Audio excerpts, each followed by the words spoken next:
Limit theta tends to 0 sin theta by theta equal to 1 geometrically कसरी prove गर्ने त हेरौँ।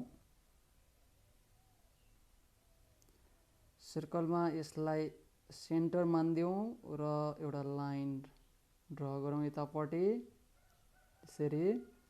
त्यसपछि यो चाहिँ ओरिजिन हो, सरी सेन्टर ओबाट जान्छ। अब यसलाई थोरै यतापट्टि एउटा परपेन्डिकुलर ड्र गरौँ यहाँबाट।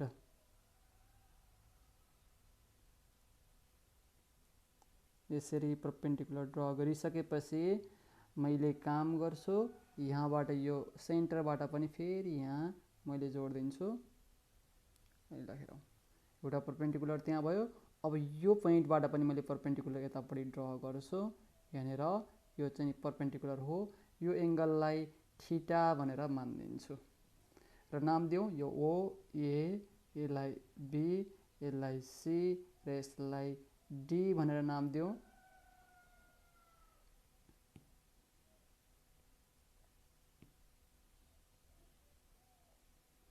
यसलाई एक्स भनेर नाम दिउँ। ल हेरौँ अब थोरै लेखौँ, प्रुफको फर्ममा जाउँ।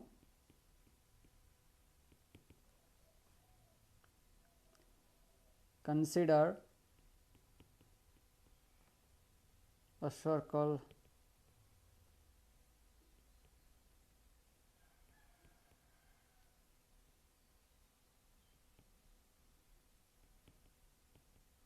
having a center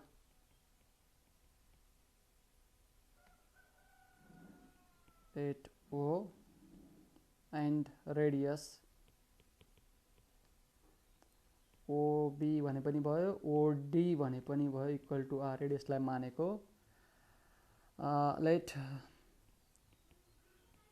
angle DOB equal to theta in figure, जुन फिगरमा देखाइएको छ। In figure DA is perpendicular to OB and CB is perpendicular to OF सँग परपेन्डिकुलर छ। यहाँ अरू केही पनि लेखेको छैन।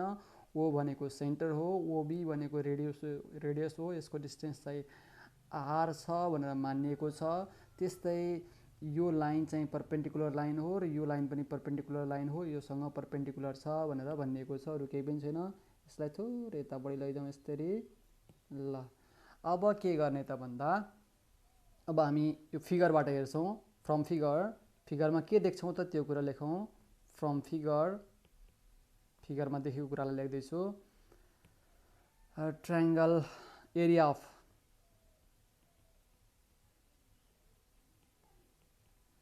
ट्रायङ्गल कुनको OAD भन्ने ट्रायङ्गल लिँदैछु। यो triangle is less than or equal to area of sector. Sector कुन त OBD भन्ने सेक्टर लिइरहेको छु। सेक्टर यो OBD यो सेक्टर लिइरहेको छु। Sector is less than or equal to area of triangle, अब बिग ट्रायङ्गलको लिन्छु OB, यसरी OBC। क्लियरली फिगरबाट पनि हामी देख्न सक्छौँ यो ट्रायङ्गल है OAD को एरिया भन्दा यो थप्यो, एरिया यति भाग थप्यो भने सेक्टर बन्छ। यो सेक्टरको एरिया ठुलो हुन्छ र यो सेक्टरको भन्दा पनि ठुलो यो ट्रायङ्गलको हुन्छ। हदै भए इक्वल टु होला भनेर हामीले यहाँ लेखेका छौँ, अरू केही पनि गरेका छैनौँ। ल यति कुरा चाहिँ क्लियर छ होला। अब थोरै अगाडि बढौँ। अब के गर्ने त भन्दाखेरि एरिया निकाल्नु पर्ने छ। एरियाको निम्ति ट्रायङ्गलको त के हो 1/2 बेस इन्टु हाइट। अब यो ट्रायङ्गलमा बेस त कति भयो OA भइहाल्यो। OA इन्टु हाइट कति छ त भन्दाखेरि AD less than or equal to area of सेक्टरको एरिया के हो त, के लिन्छ 1/2 R स्क्वायर थीटा। डाइरेक्ट लेखे पनि भयो 1/2 R स्क्वायर थीटा। आर भनेको रेडियस र थीटा भनेको यो यहाँ बनाएको एङ्गल है त। त्यसपछि is less than or equal to area of triangle OBC, यसको पनि त्यही हो 1/2 बेस भने कति छ ओबी इन्टु हाइट भनेको छ बीसी। यो ट्रायंगलमा हेर्ने हो भने यसरी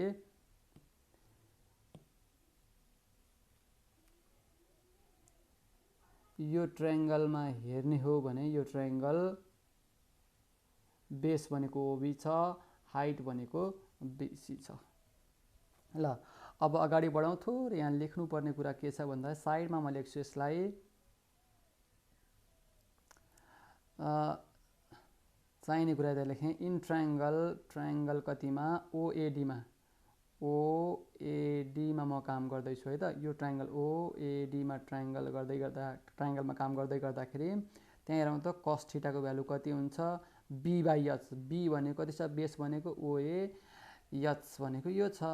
ल हेरौँ राइट एंगल ट्रायंगल त यहाँ छ भनेपछि हेरौँ त cos theta equal to OA/OD। Therefore OA equal to कति हुन्छ त OD cos थीटा। OD भनेको त फेरि के हो त रेडियस हो। रेडियसलाई हामी कति मानेछौँ r मानेका छौँ भनेपछि r cos थीटा। अब यतापट्टि फेरि जाउँ भनेपछि OA को ठाउँमा के लेख्न मिल्यो यहाँ म लेख्दै जान्छु और 1/2 और नलेखौँ इक्वल टु चाहिँ लेखौँ है 1/2 OA को ठाउँमा के लेख्न सकिने भयो त r cos थीटा लेख्न सकिने भयो। त्यही लेखौँ r cos theta into AD को ठाउँमा पनि के लेख्न सकिन्छ हेरौँ त। AD को ठाउँमा लेख्नको निमित्त म गर्छु यहाँ cos थीटा गरेको थियौँ sin थीटा गरौँ त मिलिहाल्छ नि। sin थीटा भनेको AD/OD हुन्छ। यो ट्रायंगलमा हेर्ने हो भने sin theta equal to AD/OD। यही गरौँ। AD चाहिएको हामीलाई भ्यालु केसको चाहिएको AD को भ्यालु मलाई यहाँ पुट गर्नुपर्ने छ। त्यही भएर AD यताबाट निकालौँ AD equal to OD sin theta. OD भनेको त के हो त रेडियस r भनेर मानेछौँ भनेपछि r sin थीटा भयो। भनेपछि यो AD को ठाउँमा मैले r sin थीटा भ्यालु राख्न मिल्यो। यही लहर यहाँ राख्छु है त r sin थीटा यो less than or equal to 1/2 r square छँदैछ 1/2 मसँग चाहिएको यो OB को भ्यालु हो। OB त मैले रेडियस r भनेर मानिरहेको छु त्यही भएर यहाँ r लेख्न मिल्यो इन्टु r इन्टु यो BC को भ्यालु मलाई चाहिएको छ। BC को भ्यालु फाइन्ड आउट गर्नको निमित्त मलाई यो BC को भ्यालु फाइन्ड आउट गर्नको निमित्त बिग ट्रायंगलमा जानुपर्छ। अब बिग ट्रायंगलमा जाने हो भने BC फाइन्ड आउट गर्न मलाई सबभन्दा सजिलो के दिन्छ tan थीटाले दिन्छ। हेरौँ त tan थीटा इक्वल टु के हो त P/B हो भनेको BC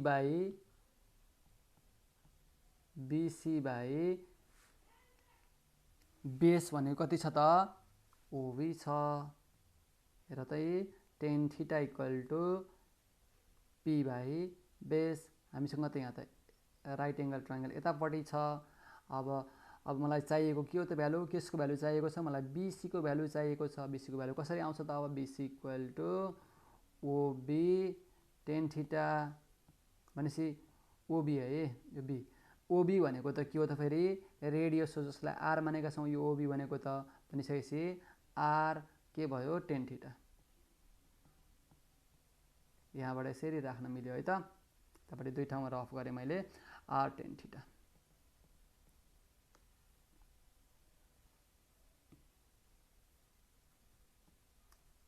यति कुराबाट आइरहेको छ है ट्रायंगल भने त्यो रफली गरे पुगिहाल्छ। ल अब अगाडि बढौँ। अब थोरै चेन्ज गरौँ हाम्रो काम सकिहाल्छ। 1/2 r square sin theta cos theta is less than or equal to 1/2 r square theta is less than or equal to 1/2 r square tan थीटालाई sin थीटा/cos थीटामा चेन्ज गरौँ। अब यहाँ हेर्ने हो भने के छ त भन्दा हाम्रो यो 1/2 r स्क्वायर थीटा यो 1/2 r स्क्वायर थीटा यो 1/2 r स्क्वायर थीटा यो 1/2 r स्क्वायर थीटा हिन्छ। कुन यो 1/2 r स्क्वायर थीटा यो 1/2 r स्क्वायर थीटा र यो 1/2 r स्क्वायर थीटालाई काटियो।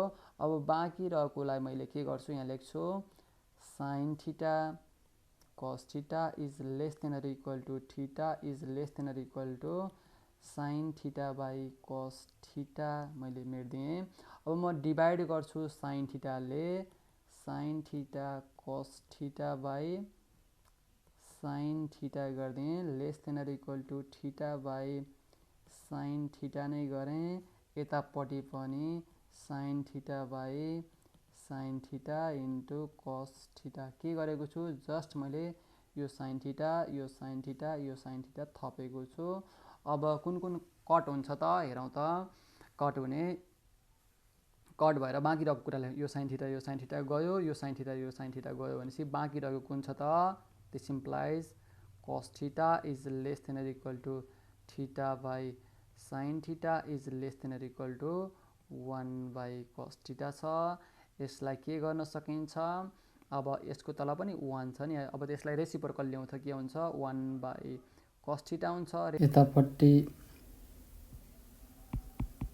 साइन थीटा बाई थीटा र यतापट्टि कस थीटा बाई 1 हुन्छ र यो इनइक्वालिटी साइन पनि चेन्ज हुन्छ, ठ्याक्कै अपोजिट हुन्छ, greater than or equal to हुन्छ। अब लिमिट लिउँ तिनटै साइडमा, limit theta tends to 0 1 by cos theta is greater than or equal to limit theta tends to 0 sine theta by theta is greater than or equal to limit theta tends to 0 cos theta. Value राखिदिउँ 1 by cos 0 is greater than or equal to limit theta tends to 0 sine theta by theta is greater than or equal to cos 0। यो भनेको के हो त भन्दा 1 नै हो, 1 by 1 भनेको 1 is greater than or equal to limit theta tends to 0 sine theta by theta is greater than or equal to 1। यसले के इम्प्लाइज गर्छ त भन्दा limit theta tends to 0 sine theta by theta equal to 1 implies गर्ने भयो।